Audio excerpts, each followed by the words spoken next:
Bonjour. Le traducteur, en anglais The Translator, est un film absolument bouleversant et profondément maîtrisé, un premier film que nous avons sélectionné cette année dans la compétition internationale fiction au Festival du film et Forum international sur les droits humains de Genève.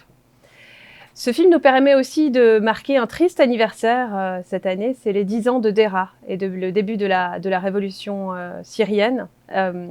Cela permet aussi de le marquer dans cette année de festival en pleine pandémie, où nous vous proposons cette série de Q&A, de discussions avec les cinéastes.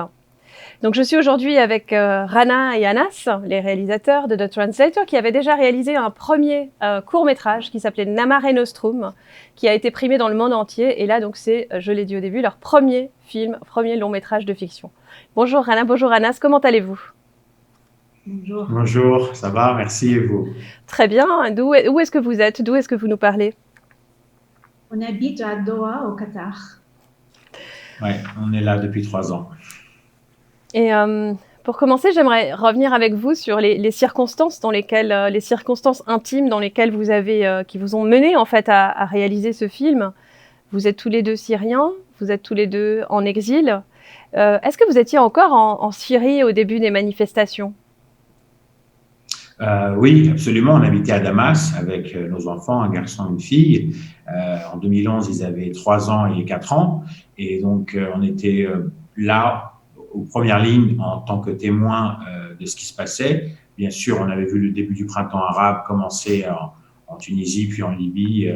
Et on ne s'attendait pas, comme beaucoup de Syriens, à ce que ça arrive en Syrie. On était sous le choc et on l'a vécu en direct. Donc vous l'avez vécu un peu comme certains des protagonistes. Est-ce que vous vous êtes impliqué directement dans les manifestations ? Non, c'est pour ça qu'on a fait le film, en fait. On n'a pas choisi de participer parce qu'on a eu peur. Et avec ce film, on a honte parce que c'était le cas. Moi, j'étais un activiste depuis longtemps déjà, mais c'est la première fois vraiment où j'ai eu peur de participer. Et donc, c'est pour ça que notre protagoniste, Sami, est un peu comme nous. Il n'a jamais participé dans la vie sociale, politique de son pays, de la Syrie. Mais petit par petit, au longueur du film, il comprend qu'il ne peut pas, il est traducteur, donc à la fin, il comprend qu'il ne peut pas se cacher derrière des mots des autres. Il faut toujours dire what we stand for. Ouais, ceux auxquels on croit. Donc il y a chez vous deux en fait un processus d'identification très très fort avec Sami, qu'on sent d'ailleurs à travers tout le film. Absolument, absolument. Et ça a été, dès qu'on a vécu les événements, le début du soulèvement en Syrie, on savait avec Anna qu'on voulait faire un film là-dessus, une fiction sur le sujet. Et comme le dit Jean-Luc Godard, si vous voulez faire un film sur les autres, faites un documentaire. Vous voulez faire un film sur vous-même, faites une fiction. Donc on était complètement dans ce processus-là. Et c'est là qu'on a commencé à discuter, à créer l'histoire de Translator. Ensuite, Rana est partie avec les enfants dès l'été 2011. Moi, je voulais absolument voir la fin du règne, la chute du régime. Je suis resté jusqu'en 2012 et après, je les ai rejoints un an après leur départ à l'été 2012. Et pendant cette période, c'était compliqué, c'était tendu entre nous parce que voilà, je voulais pas partir, je voulais rester. Rana voulait absolument bien sûr que je sois en famille avec elle et les enfants, ce qui est tout à fait normal. Mais c'était tendu et on a gardé le fil, on a gardé la communication grâce à la création de cette histoire, de ce projet. Et Rana était oui. était déjà au Qatar alors. Non, en fait, en fait, on n'est pas vraiment en exil. On est vraiment privilégié. On a des passeports américains et français qui nous a permis de quitter, pas comme la plupart des autres Syriens. Et donc, quand j'ai parti au début pour les États-Unis. Et puis après, on s'installait en Jordanie et maintenant, nous sommes au Qatar. C'était le 3e pays après la Syrie depuis 10 ans. Et donc, vous l'avez mentionné aussi, le personnage de Sami est un interprète, donc celui qui parle, celui qui redonne la puissance des mots. Il y a quelque chose dans la langue aussi qui est importante, comme si à travers cette folie tragique des manifestations, finalement, c'est la parole qui doit revenir au centre. Absolument, absolument. Et en fait, voilà, son rôle, il est là de traduire et de ne surtout pas donner son sentiment à lui, ce que disait Rana tout à l'heure, et son voyage, son journey, son voyage initiatique dans ce film, c'est qu'à la fin, il doit et il va trouver sa voie VOIX et qu'il va donner pleinement. On va rien révéler de la fin du film tant qu'ils l'ont pas vu. Donc voilà, c'est sûr, c'était très important pour nous cette histoire de lapsus au tout début du film, le inciting incident, sur un mot de travers, sa vie bascule complètement. Absolument. Et le counterpart, l'autre partie, l'autre personnage très fort du film, sa belle-sœur, elle est ophtalmologue. Donc là, il y a un rapport avec le regard et la vue. Oui, elle est toujours là pour faire le challenge. C'est ça, c'est son miroir en fait, devant lui.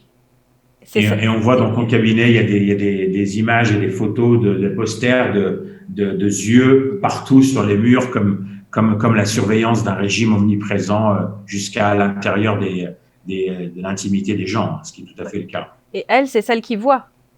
Exactement. C'est exactement ça. Et c'est comme elle donne ses yeux à Sami. Mais on ne peut pas s'empêcher de penser au fait que Assad lui-même était ophtalmologue à l'origine. Oui, c'est ça. C'est pour ça qu'on a pensé à ça, pour cette raison aussi.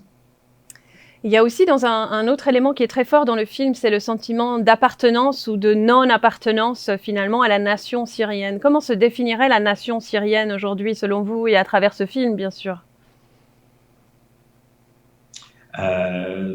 Très bon point. Effectivement, il est comme beaucoup de Syriens, même avant la révolution, beaucoup de Syriens étaient déjà en exil.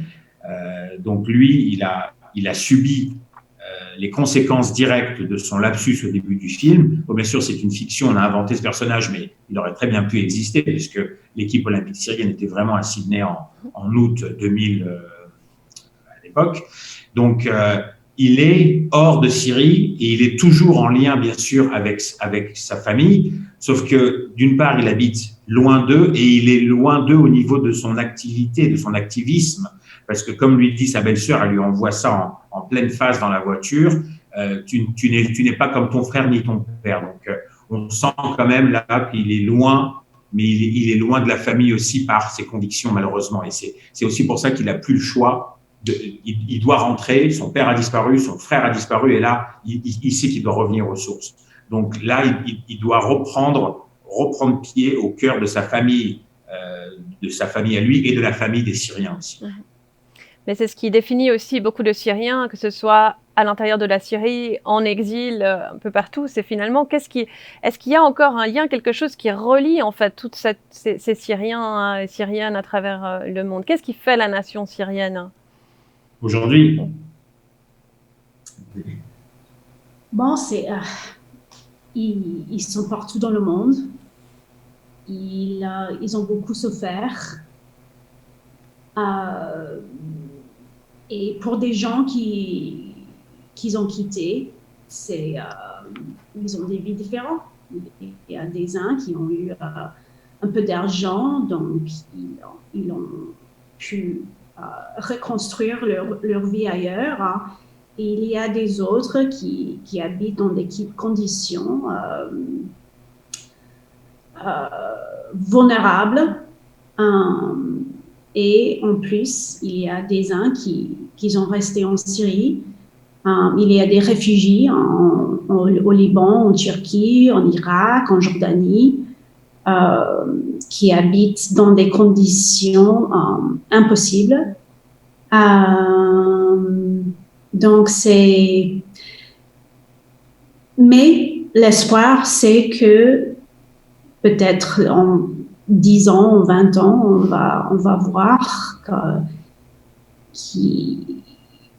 qu'ils ont reconstruit leur vie et ils peuvent contribuer encore à à leur société et peut-être ils peuvent reconstruire la Syrie un jour aussi.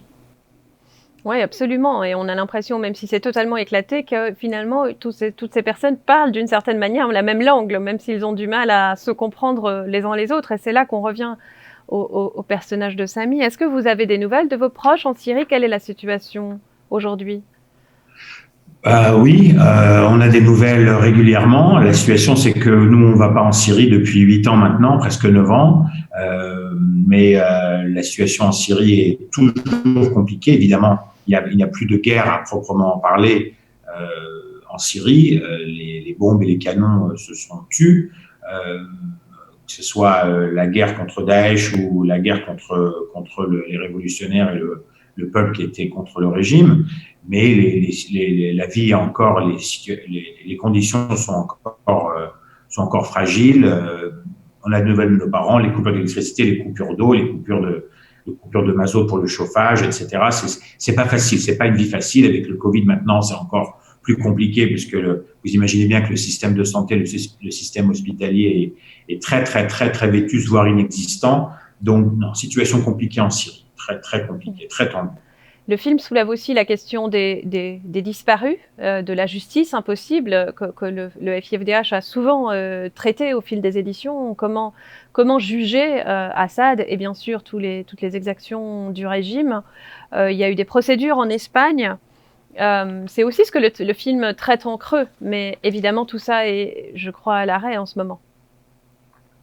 Oui, c'est à l'arrêt. Il y a eu des procédures en Espagne, plus récemment des procédures en Allemagne aussi, comme vous savez. L'événement le plus caractéristique, c'est le Caesar Act. Vous savez, aux États-Unis, le Congrès américain a voté cette loi du nom de Caesar, ce photographe qui a quitté la Syrie avec César, ouais. voilà, des milliers de clichés de Syriens torturés,